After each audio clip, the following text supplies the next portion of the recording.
அனைவருக்கும் வணக்கம். ஜூன் மாதம் தேய்பிறை பஞ்சமி எந்த தேதியில் வருது, திதி நேரம் எவ்வளோ நேரம் இருக்குது, எப்படி வராகினை வழிபாடு செய்யணும், அதிகமாக உங்களுக்கு கஷ்டம் இருக்கின்றது, அடிமேல் அடி விழுந்து கொண்டே இருக்கின்றது அப்படின்னா இந்த தீபம் நீங்கள் ஏற்றி வைத்து பாருங்கள்.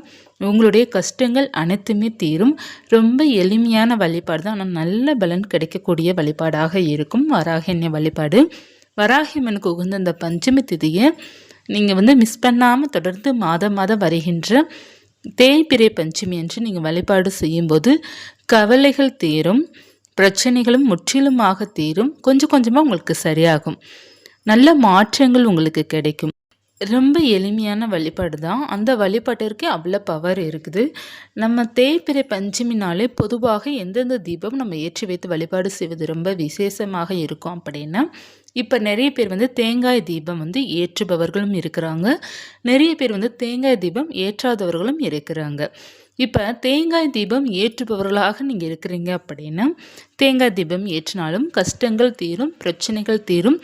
குடும்பத்தில் ஏதேனும் பிரச்சனையோ அல்லது கோர்ட்டில் அந்த மாதிரி வழக்கு பிரச்சனைகள் இருக்கின்றது, அதிகப்படியாக வாய்தா அந்த பிரச்சனை போய்கிட்டு இருக்கு அப்படின்னாலும் தேங்காய் தீபம் ஏற்றிக்கொண்டே வர நமக்கு சாதகமாக நமக்கு முடியும். அதனால் நீங்கள் தேங்காய் தீபம் ஏற்றலாம். இல்லை எனக்கு தேங்காய் தீபம் ஏற்றி பழக்கம் இல்லை அப்படி இருப்பவர்கள் பஞ்சமுக விளக்கு ஏற்றணும். அதாவது பஞ்சமுக அப்படின்னா 5 பக்கம் இருக்கும் பார்த்தீங்களா, அந்த தீபச்சுடர் 5 பக்கம் இருக்கும் இல்லையா, அந்த விளக்கு நம்ம ஏற்றணும். அதாவது நமக்கு பஞ்சமுக எப்படி குத்து விளக்கில் 5 முகம் கொண்டு இருக்கின்றதும் அதே போல் அகல் விளக்குலையும் 5 முகம் கொண்டு பஞ்சமுக விளக்கு நமக்கு கிடைக்கும். அந்த விளக்கில் நம்ம தீபம் ஏற்றணும்.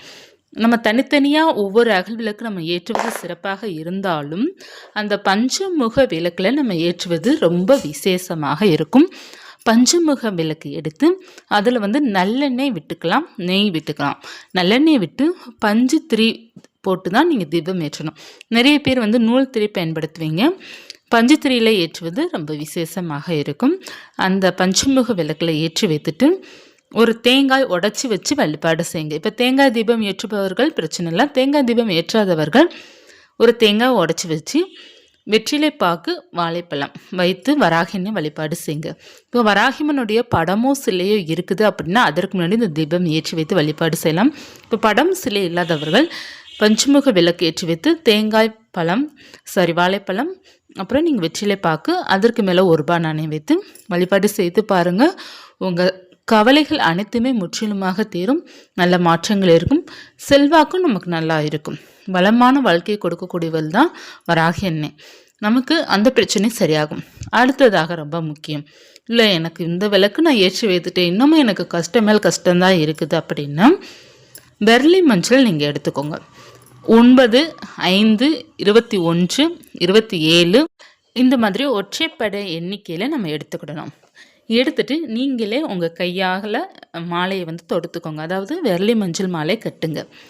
கெட்ட தெரியாதவர்கள் கெட்ட தெரியறவங்ககிட்ட கொடுக்கணும். ஆனால் நம்ம கெட்டுவதான் ரொம்ப சிறப்பானது. நம்மளுடைய கவலைகள் இருக்கின்றது அப்படின்னா அந்த கவலைகளை நினைத்து கொண்டு அந்த வெர்லி மஞ்சள் மாலையை நீங்கள் கெட்டுங்க. இது கெட்டுவது ரொம்ப ஈஸி தான். இப்போ நம்ம கெட்ட தெரியல அப்படின்னா கூட நம்ம அதில் 2 சுற்று சுற்றி நம்ம முடிச்சு போல் நம்ம கெட்டி அப்படியே நம்ம கொண்டு வந்துடலாம். அது ரொம்ப ஈஸி தான். நீங்கள் இந்த மாதிரி கெட்டிக்கோங்க. 27, 21 இல்லை குறைஞ்சபட்சம் 5னா கொஞ்சம் இடவிட்டு கெட்டிக்கோங்க, சுவாமி கழுத்தில் போடுற மாதிரி. இப்போ நீங்கள் என்ன செய்வீங்க அப்படின்னா, இப்போ கோவில் பக்கத்தில் இல்லை, எனக்கு வராகினை கோவிலே இல்லை பக்கத்தில் அப்படி இருப்பவர்கள் நீங்கள் உங்கள் வீட்டில் வராகிமன படமோ சிலையோ இருக்குன்னா அதற்கு போட்டுக்கலாம். இப்போ இல்லை அப்படிங்கிற பட்சத்தில் வராகிமன படம் சிலை வீட்டில் இல்லை அப்படின்னா நீங்கள் இந்த விளக்கு ஏற்றிட்டு விளக்கை சுற்றி நீங்கள் போட்டுக்கோங்க. வராகிமனுக்கு போட்டதே ஆகும், ஆனால் விளக்கு சுற்றி போட்டுக்கோங்க. இப்போ பக்கத்தில் கோவில் இருக்கிறாங்க அப்படின்னா ஒரு 21 எண்ணிக்கையில் 27 எண்ணிக்கையில் நீங்கள் இந்த மாலையை கட்டிட்டு கோவிலுக்கு கொண்டு போங்க. கொண்டு போயிட்டு உங்களுக்கு கஷ்டங்கள் தீர வேண்டும், பிரச்சனைகள் தீர வேண்டும், எந்த ஒரு வேண்டுதலுக்காக இந்த மாலையை நீங்கள் கெட்டுறீங்களோ அத்தனை நாட்களுக்குள்ளே உங்களுக்கு பிரச்சனை சரியாக போயிடும். இப்போ 21 எண்ணிக்கையில் நீங்கள் விரலி மஞ்சள் கட்டுறீங்க அப்படின்னா அந்த 21 நாட்களுக்குள் உங்களுடைய எல்லா வித பிரச்சனையும் தீர்ந்துடும். நீங்கள் எதற்காக வேண்டுதல் வைக்கிறீங்களோ அது அப்படியே உங்களுக்கு நடக்கும். இந்த விரலி மஞ்சள் மாலை அந்த அளவுக்கு நமக்கு பவர்ஃபுல்லானது. நீங்கள் கோவிலில் போயிட்டு புதுசு அட்டை கொடுத்து நீங்கள் போட்டுட்டு நீங்கள் சுவாமி கும்பிட்டுட்டு நீங்கள் வரலாம். பக்கத்தில் அம்மன் கோவில் இருக்குன்னா கட்டாயமாக போயிட்டு வாங்க, ரொம்ப ரொம்ப நல்லது. அடுத்து பார்த்தீங்கன்னா நம்ம பார்க்க போகிறது ஜூன் மாதம் தேய்பிறை பஞ்சமி என்னைக்கு வருது, அதற்கான தீபம் எந்த தீபம் ஏற்ற வேண்டும் அப்படிங்கிறது பார்க்கலாம். இப்போ நான் சொன்ன இந்த தீபம் வந்து பஞ்சமுக விளக்கு பார்த்தீங்கன்னா அதிகமாக கஷ்ட பிரச்சனை இருப்பவர்கள் நீங்கள் ஏற்றுங்க. அடுத்து நம்ம வந்து பஞ்சமி தினத்திற்காக தீபங்கள் இருக்குது, அந்த தீபத்தையும் நீங்கள் ஏற்றணும் விருப்பம் இருக்குது அப்படின்னு ஏற்றலாம். அதற்குரிய வழிபாடு என்ன அப்படிங்கிறத நம்ம பார்க்கலாம். இப்போ ஜூன் மாதம் தேய்பிறை பஞ்சமி என்றைக்கு வருகின்றது அப்படின்னா நமக்கு பார்த்தீங்கன்னா 2 நாட்கள் கணக்குப்படி வருது. 15/6/2025 16/6/2025. நமக்கு பார்த்தீங்கன்னா சூரிய உதயம் ஸ்டார்ட் பண்ணி நம்ம வழிபாடு செய்கிறோம் அப்படின்னா 16ஆம் தேதி நீங்கள் வழிபாடு செய்யணும். இப்போ நம்ம வந்து மோஸ்ட்லி பார்த்தீங்கன்னா எல்லோருமே இரவு நேர வழிபாடு தான் பண்ணுறீங்க, அதாவது மாலை 6 மணிக்கு மேலே தான் வராகினி வழிபாடு செய்கிறீங்க.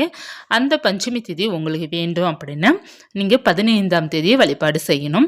15/6/2025 ஆனி மாதம் 1ஆம் தேதி மாலை 6 மணிலிருந்து இரவு 9 மணிக்குள்ள ஞாயிற்றுக்கிழமை அன்று வருகின்றது. பஞ்சமி தேதி எப்போது வரை இருக்கின்றது, எப்போது தொடங்குது அப்படின்னா ஞாயிற்றுக்கிழமை மாலை 3 மணிலிருந்து திங்கட்கிழமை மதியம் 2:04 வரை நமக்கு பஞ்சமி திதி இருக்குது.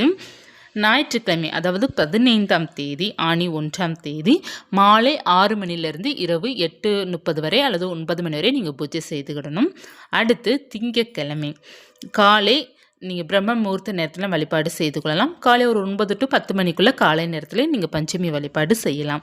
16ஆம் தேதி திங்கட்கிழமை.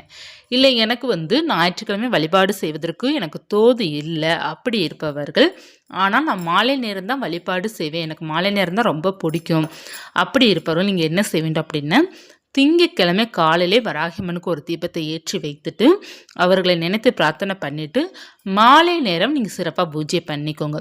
ஏன்னா நீங்கள் பஞ்சமி திதி ஸ்டார்ட் பண்ணல வராகி அன்னைக்கு ஒரு தீபத்தை நீங்கள் எப்படியாவது ஏற்றி வச்சு அவர்களை வேண்டிக்கோங்க, ரொம்ப நல்லது. முடியாத ஞாயிற்றுக்கிழமை முடியாதவர்களாம் திங்கட்கிழமை மாலை நேரம் வழிபாடு செய்யுங்க. மாலை நேரம் வழிபாடு செய்பவர்கள் எல்லோருமே திங்கட்கிழமை காலை நேரம் ஒரு தீபத்தையாவது ஏற்றி வைத்து ஒரு டம்ளர் பாலாவது சுவாமிக்கு வச்சிடணும். நீங்கள் அது எப்போது வச்சாலும் ஓகே தான், காலை ஒரு 9 மணிக்குள்ளே நீங்கள் எப்போ வச்சாலும் ஓகே தான்.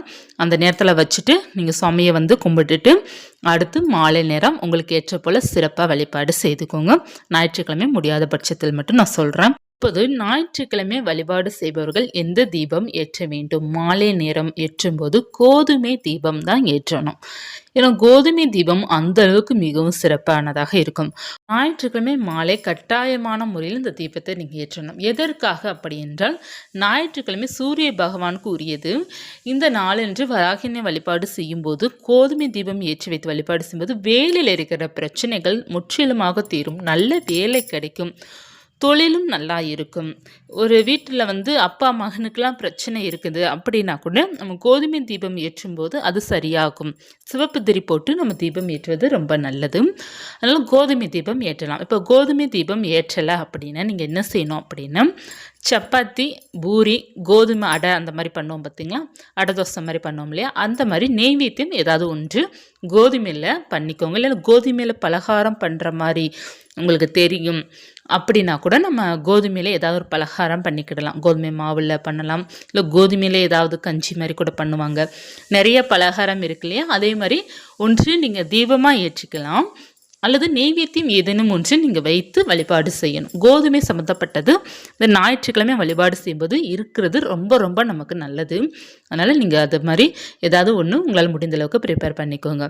அடுத்து தீப முறையில் பார்த்தீங்கன்னா கோதுமை தீபம் அப்படி இல்லை அப்படின்னா நார்மலாக நல்லெண்ணெய் தீபம், நெய் தீபம், ஒரு 5 அகல் விளக்கு வைத்து அல்லது பஞ்சமுக விளக்கு வைத்து தேங்காய் தீபம் ஏற்றணும் விருப்பம் இருக்குன்னா தேங்காய் தீபம் ஏற்றலாம், செம்பருத்தி இலை தீபம் ஏற்றலாம், சிலை தீபம் ஏற்றலாம். உங்களால் எந்த தீபம் முடியுதோ அந்த தீபம் ஏற்றிக்கோங்க. அதே போல் திங்கட்கிழமை காலையில் நார்மலாக வராகி அன்னைக்கு ஒரு தீபத்தை ஏற்றி வைத்துட்டு மாலை நேரம் வந்து வெற்றிலை தீபமோ அல்லது பார்த்தீங்கன்னா செம்பருத்தி இலை தீபமோ இல்லைன்னா தேங்காய் தீபமோ நீங்கள் ஏற்றி வைத்து வழிபாடு செய்வது ரொம்ப விசேஷமாக இருக்கும். நெய்வேத்தியமாக பார்த்தீங்கன்னா தேங்காய் சாதம், பால் சாதம் இந்த மாதிரி வைக்கலாம், கேசரி வைக்கலாம், நம்ம பால் பாயசம் பண்ணலாம், சர்க்கரை வெள்ளிக்கிழங்கு வைக்கலாம். பழங்கள் வெற்றிலை பாக்கு, வாழைப்பழம் வைக்கலாம். பழங்கள் மற்ற பழங்கள் ஆப்பிள் இந்த மாதிரி வைக்கலாம். நமக்கு என்ன முடியுதோ அதை நைவேத்தியமாக வைத்து வழிபாடு செய்யலாம். ரொம்ப எளிமையான வழிபாடு தான், ஆனால் நல்ல மாற்றங்கள் இருக்கும். வராகினை வழிபாடு செய்யும் பக்தர்கள் வாழ்க்கையில் முன்னேற்றத்தை நிச்சயமாக பார்ப்பீங்க. வாழ்க்கையில் முன்னேற்றத்தை மட்டும் இல்லை, ஒரு சிறப்பான வாழ்க்கையும் உங்களால் வாழ முடியும். உங்களுக்கான ஒரு அடையாளம் நிச்சயமாக கிடைக்கும். நீங்கள் யார் அப்படிங்கிறதும் உங்களுக்கு தெரிய வரும். உங்களுடைய டேலண்ட் எல்லாமே வெளியே வரும். அந்த அளவுக்கு வராகினை பார்த்தீங்கன்னா உங்களை சிறப்பாக வாழ வைப்பாங்க அப்படிங்கிறத உறுதியாக சொல்ல முடியும். உங்களுக்குன்னு ஒரு தனித்துவம் இருக்கும் பார்த்தீங்கன்னா, அது கட்டாயமாக வெளியே கொண்டு வருவாங்க. உங்களை பற்றி மற்றவர்களுக்கு தெரிகிற அளவுக்கு கொண்டு வருவாங்க. ரொம்ப உண்மையான பக்தியோடையும் நம்ம நம்பிக்கையுடன் இருந்தால் போதும்.